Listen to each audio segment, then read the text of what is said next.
Olá, eu sou a Noila Nascimento, a tia Lila aqui do canal Aprender Juntos, e no vídeo de hoje nós vamos falar sobre bebês de 18 meses que ainda mamam. Como desmamar essa criança e qual o melhor momento. Se você está passando por isso ou conhece alguém que está passando por esse mesmo processo, então vem com a gente aprender!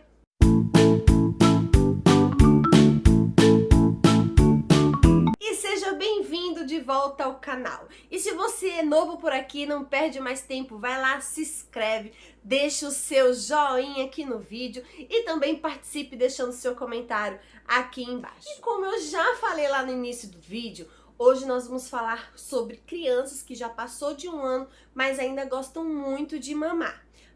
E também vou dar 5 dicas preciosas de como ajudar o seu filho e a você também, mamãe, nesse momento. Então vamos lá. Eu vou começar falando que na verdade eu vou retroceder um pouquinho. O meu filho, ele tem 1 ano e 11 meses, nesse mês de julho ele completa 2 aninhos e ele não mama mais. Pois é, eu gostaria de compartilhar com vocês sobre esse momento que foi muito difícil para ele e também foi bem difícil para mim. Então vamos lá. A primeira dica é valorizar o momento da criança. A mãe sempre percebe se a criança já está dando sinais de que não quer mais mamar. Existem crianças que bem cedo já demonstram o desinteresse em estar mamando. E outras crianças, que foi o caso do meu filho, ele sempre teve interesse em continuar mamando, mesmo eu incentivando ele a deixar. Eu comecei a fazer pesquisas sobre o assunto quando ele estava perto de fazer 1 ano. Algumas pessoas me perguntavam por que ele ainda mamava, já que ele já estava quase fazendo 1 ano. Algumas pessoas chegaram a comentar que a mama já nem servia mais, e tal, e teteté. E eu comecei a pesquisar sobre o assunto, porque eu percebia que ele sempre gostou de mamar e ele não estava assim, ele não estava disposto a parar. Eu comecei até a negar algumas vezes. Quando ele vinha pedir, eu dizia que não tinha, e ele chorava. Então eu percebia que ele não estava disposto em parar. Essa é a primeira dica. Sempre respeitar o tempo da criança, porque ele vai estar te dizendo, o seu filho ou a sua filha vai estar demonstrando para você se ele já está preparado para acontecer o desmame. A terceira dica é procurar uma opinião profissional. Pois é, além de eu ter ouvido outras pessoas, né, pessoas próximas ao meu convívio, eu também procurei uma opinião médica. Eu precisei levá-lo ao pediatra e lá eu comentei sobre o desmame. E ele disse que o maior ato de amor que eu poderia fazer para o meu filho era continuar a amamentação, porque nesse período que nós estamos vivendo de pandemia, né, era uma coisa muito importante para ele, porque ajudava nos anticorpos e contou todos os benefícios que a mama ainda poderia trazer para ele. Então foi aí que eu bati o martelo. Isso foi aproximadamente mais ou menos no fim de janeiro.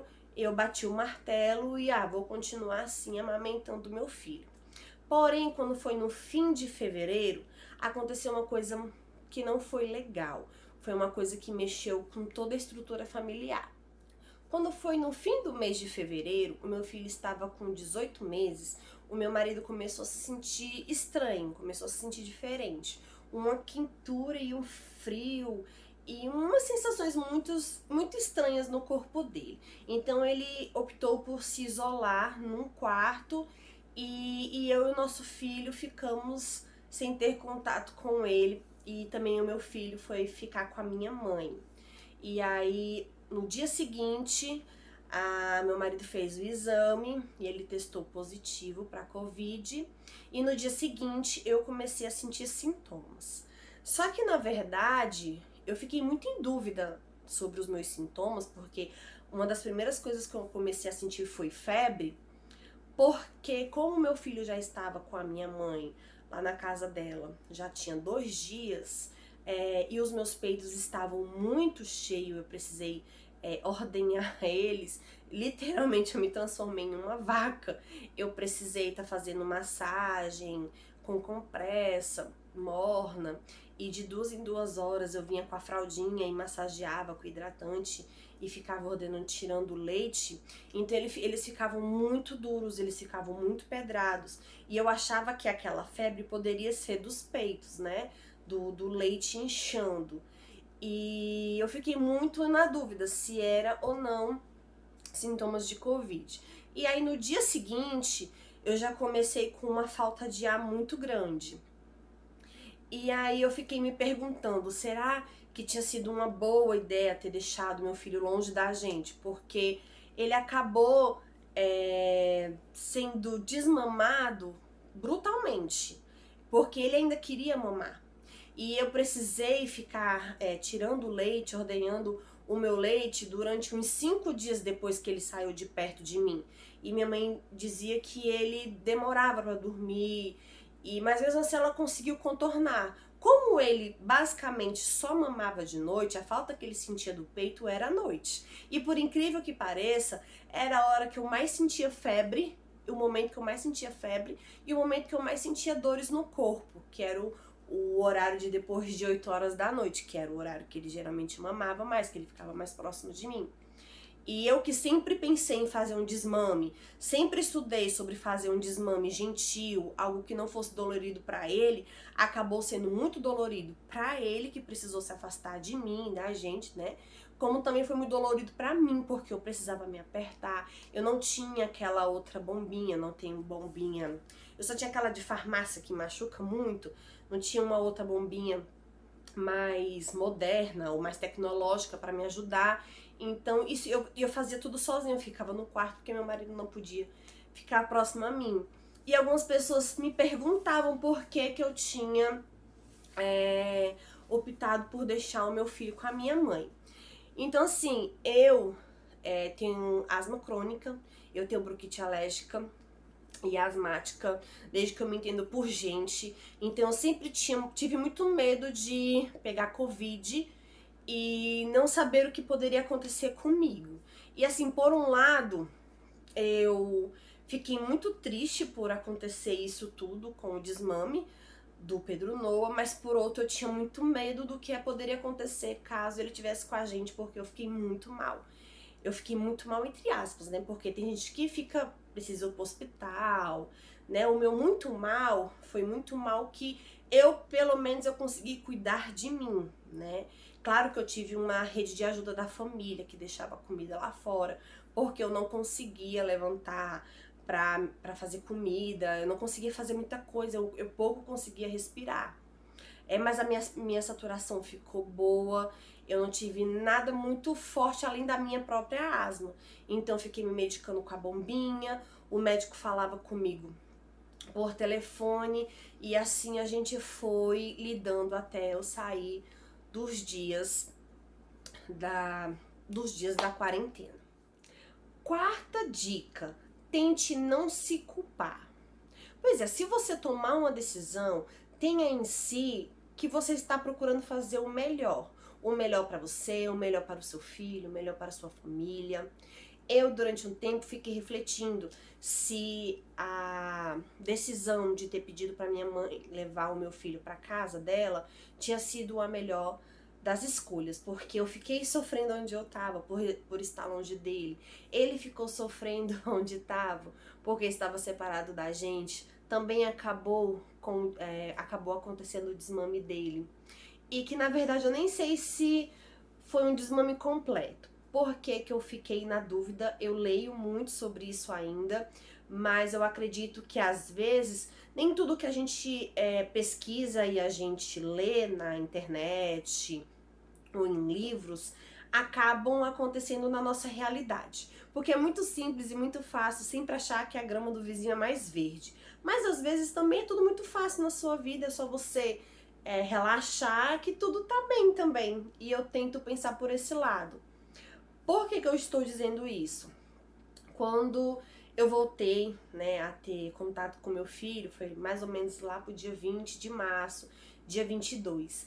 E a primeira coisa que ele quis fazer foi pegar no peito, né? Claro, primeira coisa entre aspas. Ele ficou chateado comigo, ele só queria conversa com meu marido, ele ficou me ignorando, assim, ele não chegou perto de mim. Ele só foi chegar perto de mim depois de umas 2, 3 horas, eu brincando com ele, mas aparentemente ele ficou bem chateado, bem magoado, porque ficou separado, né? E aquilo me cortava o coração. E aí quando foi de noite, ele procurou pelo peito. E eu ainda, né, tinha bastante leite, e eu acabei deixando ele mamar. E ele mamou coisa pouca. Ele fez umas 3 ou 4 sucções, assim, foi pouca coisa. E aí, depois de umas 2 horas mais ou menos, ele começou a ter febre. E ele vomitou. Então, mesmo que aquilo nem tenha sido por consequência da pouca mama que ele tomou, eu botei na minha cabeça que tinha sido um monte de remédio que eu tinha tomado, porque eu tomei muito remédio. Eu ainda tava tomando medicação para asma. Então eu coloquei aquilo na minha cabeça e depositei toda a culpa do universo, do planeta, em cima de mim. Porque ele passou 2 dias com febre. Então era de doer, de me apertar, mas eu não podia. Ele pedia, ele colocava a boca, eu não deixava mais ele mamar. Então acabou que o desmame realmente dele não foi nada sutil, não foi nada gentil, não foi nada delicado e infelizmente não foi amoroso também. E hoje em dia ele sente muita falta. Ele deita comigo assim, ele chega perto de mim, ele me abraça, ele é muito carinhoso, mas ele, ó, tenta pegar muito, ele fica muito com a mão no peito. E eu vejo em outros relatos, também em vídeos aqui no YouTube de outras mães, que passaram por amamentação sutil, passaram pelo desmame gentil e delicado, e mesmo assim os filhos ainda ficam com a sequela, ficam com a vontade de estar tocando sempre o peito da mãe. E ele sempre quer estar pegando, ele beija, ele bota a boca assim, de que tá beijando o peito, que ama muito, faz carinho. Então eu sinto que ele ainda sente a falta de mamar. Só que eu não tenho mais interesse em fazê-lo mamar novamente. E uma das outras coisas que me fizeram refletir se eu tinha tomado a melhor decisão foi que quando eu tomei a primeira dose da vacina, se ele tivesse ainda mamando, teria feito muito bem para a saúde dele também. Ele também ficaria um pouco imune, né, devido à vacina que eu estava tomando, se ele tivesse ainda amamentando, se ele ainda estivesse mamando. Então, eu fiquei durante alguns meses, até pouco tempo atrás, eu fiquei me culpando muito sobre isso. Eu acho que eu só consegui tirar um pouco desse peso das minhas costas agora. Então, essa é a 4ª dica que eu dou pra você, mãe, que tá pensando ou não em desmamar seu filho. Tente não se culpar por tudo. Porque tem horas que você vai ter que tomar decisões que nem sempre vai ser boas aos olhos das outras pessoas, mas que tenha certeza, tenha ciência de que você tá fazendo o seu melhor, e isso é o que importa. E isso me leva a falar a 5ª e última dica. Se você é mãe de uma criança de 1 ano e 8 meses e percebe de 1 ano e 8 meses, 1 ano e 9 meses, 1 ano e 10 meses, e percebe que ainda não tá no momento de fazer o desmame dessa criança, fica à vontade, espere o tempo dela, espere o seu tempo, porque no momento certo, tenha certeza que ele vai acontecer, tá certo? Então eu agradeço por terem ficado até o final desse vídeo. Obrigada por ter ficado nesse vídeo até o final e eu gostaria muito da sua participação aqui nos comentários. E aí me conta como foi o seu desmame. Você ainda tá amamentando? Seu filho mamou pouco tempo? Seu filho ou sua filha mamou bastante tempo? Eu vou adorar ficar sabendo. Muito obrigada, fiquem com Deus e até o próximo vídeo aqui no canal.